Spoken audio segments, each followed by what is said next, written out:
আমরা আজকে যাই রত গাইস ফিরা রত ঠিক আছে আমার লগে আছে কে দেখলাম এই দেখো। তো হ্যালো সবাইকে, তোমরা কেমন আছো? আশা করি তোমরা খুব ভালো আছো। আমি অনেকটাই ভালো আছি। তো দেখতে পাচ্ছ আমাদের রাস্তার কি খাদা হয়েছিল। আর তো এখন চলে যাচ্ছে আজকে ফিরারতে আমি আর আমার বান্ধবী। মানে একটু ব্লগটা দিতে লেট হয়ে গেছে, মানে কী করবো, আলসি আর কি, বুঝতে পারলে। আর এখানে যেতে যেতে পারছো কি সুন্দর ওয়েদারটা। আর এখানে যেতে যেতেই টোটোর মধ্যে বসেই দেখে নিলাম রথ, আর মানুষ কত সুন্দর ডান্স করে করে যাচ্ছিলো। আমার ইচ্ছা হচ্ছিলো যে এখানে গিয়ে দাঁড়িয়ে দাঁড়িয়ে ডান্স করে যাই, খুব ভালো লাগছিলো। তো ঠাকুরকে প্রণাম টনাম করে চলে গেলাম মন্দিরে। তো মন্দিরে ঢুকেছিলাম না, মন্দিরের পাশেই ছিলাম। তো ভাবছিলাম ঢুকবো, একটু পরে একজন আসার ছিল। আর এখানে দেখছিলাম যে সবাই দৌড়ে দৌড়ে যাচ্ছিলো, কেন কি রথ যাচ্ছিলো। তো এটার ভাবছিলাম যে চলো আগে রথটা টেনে আসি, তারপরে মন্দিরে ঢুকবো।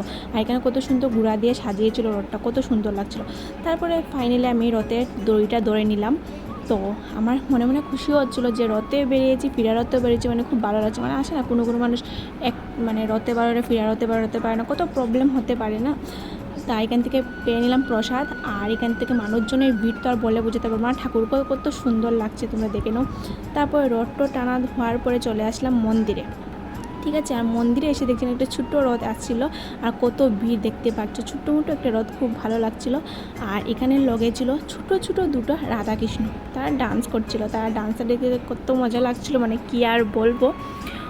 প্রায় মানে 15 মিনিট ধরে আমি ডান্সগুলো দেখেছিলাম, ঠিক আছে। তারপরে তো বেরিয়ে পড়েছিলাম। আর আমাদের সাথে রয়েছে আমাদের এক বৌদি, মানে অত হাসতে হাসতেই শেষ ভিডিও করলে, তার জন্য আর ভিডিও করলাম না। তারপরে চলে আসলাম সামনে একটা মন্দির ছিল, এখানে প্রণাম করতে। মানে এখানে কোনো মূর্তি বাকি নাই যে ছিল না, সব ঠাকুরই ছিল। তো আমি এখানে ঘন্টিটা বাজিয়ে নিলাম। আর এখানে দেখতে পারলে মানে ওর ফুটোটা মানে খুলে পড়ে গেছে, ঠিক আছে। ও এখন ফুটো লাগাচ্ছিল এখানে বসে বসে। তারপর একটা রথ এসে গেলো, এখানে আমরা দড়িটা ধরে নিলাম। মানে যতটি রথ এসেছিলো সবটিতেই গিয়ে ধরেছিলাম। মানে খুব ভালো লাগছিল রাস্তার ধারে এরকম, মানে রাস্তাটা পুরো ভিড়, মানে মানে এরকম তো ভিড় থাকে না সবসময়, এরকম ঠাকুরের গান বাজানো, মানে মনটা মানে কী বলবো, তো শান্ত ছিল। মানে এত মানুষের জন্য সামনেও মানে মনটা পুরো শান্ত। আর এখানে দিদাটাকে দেখে অত সুন্দর এনজয় করছিল, ঠাকুরের গানে ডান্স করছিল, মানে দেখে নিজেকেই মানে খুব মানে কী বলবো, আর কিছু বলার নেই। আর তারপরে এখানে এনে একটা প্রসাদ পেয়ে নিলাম। তারপরে আমাদের এখানে রথ দেখা শেষ হওয়ার পরে চলে গেলাম একটু দোকানে, কেনাকাটি ছিল।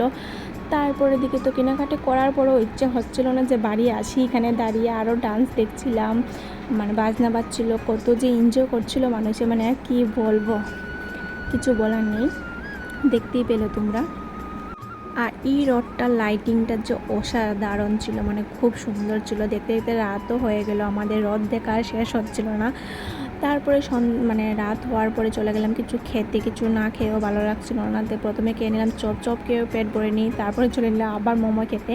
আর মোমোটা যে খুব টেস্টি। আর মোমো খেতে খেতে কী জানো, বৃষ্টি এসে গেলে বৃষ্টির মধ্যে মোমো খাচ্ছিলাম, মানে বুঝে যাচ্ছে না, ফিনি ফিনি পড়ছিল। আর এখন দেখো বৃষ্টির জন্য তো আমরা যেতেও পারছিলাম না। টোটোকে বলছিলাম যে টোটো না বলছে এখানে যাব না। আর এখানে আর কী বলবো, মানে এমনি রাত্র হয়ে গেছে আর ওইদিকে বৃষ্টি, মানে কি বলবো। তো ফাইনালি টোটো পেয়েও গেলাম। তো চলো বাড়ি যাওয়া যাক, মানে কী বলবো, বাড়ি যেতে যেতে এত জাম, আরও কী বলবো। তারপর চলে গেলাম মিষ্টির দোকানে। এই মিষ্টি দেখতে কত সুন্দর লাগছিল না, কিন্তু খেতে স্বাদ লাগবে না আমি জানি, কেন মিষ্টি খেতে ভালোবাসি না, তার জন্যই বলছিলাম। তারপর সিঙ্গারা টিঙ্গারা নিয়ে এসে গেলাম। তো আজকে ব্লগটা এই পর্যন্ত, টাটা।